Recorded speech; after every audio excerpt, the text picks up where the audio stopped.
एक व्यक्ति ने महात्मा बुद्ध से पूछा, मेरी जिंदगी में इतने दुख क्यों हैं? इतनी तकलीफें क्यों हैं? इतनी परेशानियां क्यों हैं? तो महात्मा बुद्ध ने उससे कहा, बताओ तुम्हें कौन सा दुख है? उसने कहा, मैं अपने कितने दुख आपको बताऊं? मेरी पूरी जिंदगी ही दुखों से भरी हुई है। जो मेरे रिश्ते हैं उन रिश्तों से भी मैं दुखी हूँ और मेरे शरीर में भी बीमारियां होती रहती है। एक के पीछे एक दुख लगा ही रहता है। तो उस व्यक्ति ने कहा, ना मैं अपने रिश्तों से खुश हूँ, ना अपने परिवार से खुश हूँ, ना अपने मन से खुश हूँ और ना ही अपनी जिंदगी से खुश हूँ। लगता है ऐसी जिंदगी से अच्छा है कि मैं मर जाऊं, कोई मतलब ही नहीं जीने का। तो महात्मा बुद्ध ने उस व्यक्ति से पूछा कि बताओ कि तुम्हारे इन सारे दुखों का क्या कारण है? तो वो व्यक्ति महात्मा बुद्ध से कहने लगा कि मैं आपके पास इसीलिए तो आया हूँ कि आप बताओ मेरी जिंदगी में इतने दुख क्यों हैं? इन सब का क्या कारण है? महात्मा बुद्ध ने उस व्यक्ति से कहा, जरा गहराई से सोचो, विचार करो, देखो कहाँ है तुम्हारा दुख? क्या कारण हो सकता है तुम्हारे दुख का? उस व्यक्ति ने बहुत सोचा, पर जब उसे कुछ समझ नहीं आया तो बुद्ध ने उसे उत्तर दिया कि तेरे सारे दुखों का कारण तू ही है। तेरे मन की आसक्ति है, तेरे मन का मोह है। बुद्धा का एक प्रसिद्ध कोट है जो आपने भी सुना होगा, the root of suffering is attachment. आपके सारे दुखों का कारण आपका मोह है, आपके मन का अटैचमेंट है, आसक्ति है। तो उस व्यक्ति ने बुद्ध से कहा कि मैं समझा नहीं कि मेरे मन का मोह हर दुख का कारण कैसे हो सकता है। तो महात्मा बुद्ध ने उसे 3 छोटी छोटी कहानियां सुनाई। पहली कहानी, एक व्यक्ति पेड़ से चिपक कर चिल्ला रहा था कि कोई मुझे बचाओ, कोई मुझे इस पेड़ से छुड़ाओ, इस पेड़ ने मुझे पकड़ लिया है। तो वहां से एक गुरु और शिष्य गुजरे। उस शिष्य ने अपने गुरु से कहा कि गुरुदेव, इस आदमी की मदद करनी चाहिए, ये इस पेड़ से चिपक गया है, इसे छुड़ाना चाहिए। तो उसके गुरु ने अपने शिष्य से कहा कि इसकी मदद कोई नहीं कर सकता। तो वो शिष्य हैरान होकर पूछने लगा कि ऐसा क्या है कि इसकी कोई मदद नहीं कर सकता? तो गुरु ने कहा कि इस व्यक्ति ने खुद ही पेड़ को पकड़ लिया है और जिस इंसान ने खुद किसी चीज को पकड़ा हुआ है उसे कौन छुड़ा सकता है, उसे कौन बचा सकता है? ऐसे ही बुद्ध ने कहा कि तुमने भी सारे दुखों को खुद ही पकड़ा है कि ये मेरा है, ये छूट ना जाए, ये मेरे पास रहना चाहिए, ये मुझे मिलना चाहिए। और तेरे सारे दुखों का कारण ये मैं और मेरे का बंधन है। फिर बुद्ध ने उसे दूसरी कहानी सुनाई कि जैसे एक मकड़ी वो खुद ही जाला बुनती है और जाला बुनते बुनते एक दिन ऐसा आता है कि वो उस जाले में खुद ही फंस जाती है। वो चाह कर भी उस जाले से बाहर नहीं निकल पाती है।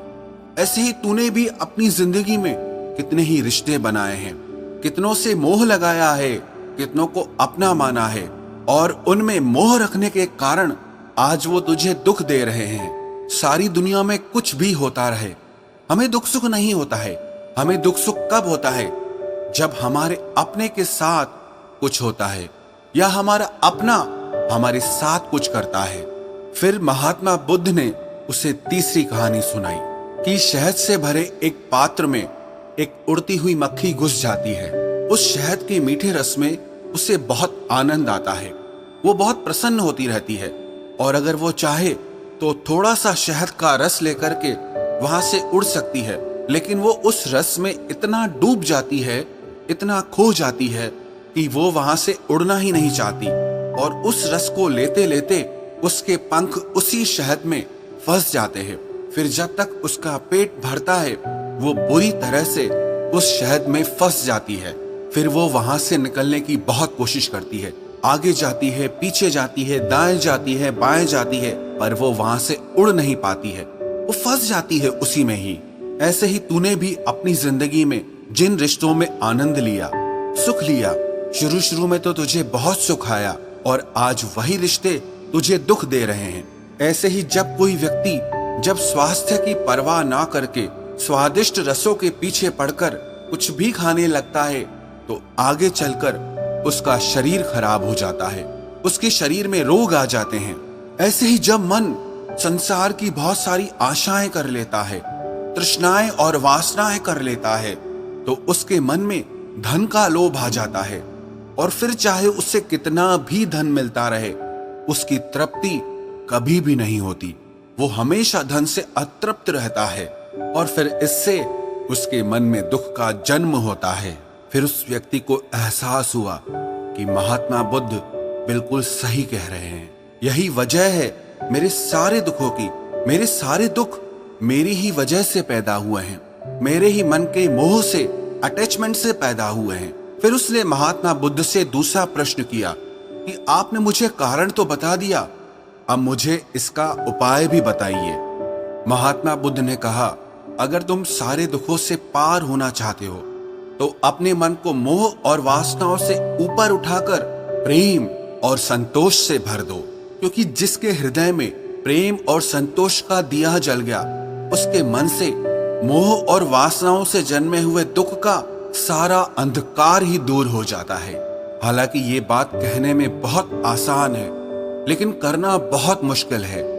लेकिन जो भी व्यक्ति महात्मा बुद्ध के इस उपदेश को समझ गया ना, वो सारे दुखों से पार हो जाएगा। यही कहानी हमारे भी जीवन की है। हम खुद ही रिश्ते जोड़ते हैं और बाद में खुद ही रोते रहते हैं। हम खुद ही प्रेम बढ़ाते हैं और बाद में खुद ही दुख पाते हैं।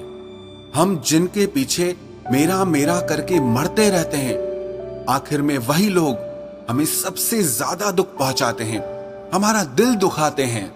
जिनकी खुशी के लिए हम कुछ भी करने को तैयार हो जाते हैं, जिनकी खुशी के लिए हम अपनी सारी जिंदगी कुर्बान कर देते हैं, आखिर में वही हमारे जीवन में दुखों का अंधकार भर देते हैं। चाहे वो हमारा परिवार हो, हमारे मित्र हो, हमारी संतान हो या कोई भी रिश्ता हो, जहां पे भी हमने मन के मोह के, आसक्ति के, अटैचमेंट के धागे बांध रखे हैं, आप गौर करना, आपके जीवन में सारा दुख वहीं से आ रहा है। तो जो उपाय महात्मा बुद्ध ने उस व्यक्ति से कहा कि मोह और वासनाओं को त्याग करके अपने हृदय में प्रेम और संतोष को भर दो, इस छोटे से उपदेश को अगर हम भी अपनी जिंदगी में उतार लें तो विश्वास रखना, हम जिंदगी के सारे दुखों से अवश्य पार हो जाएंगे।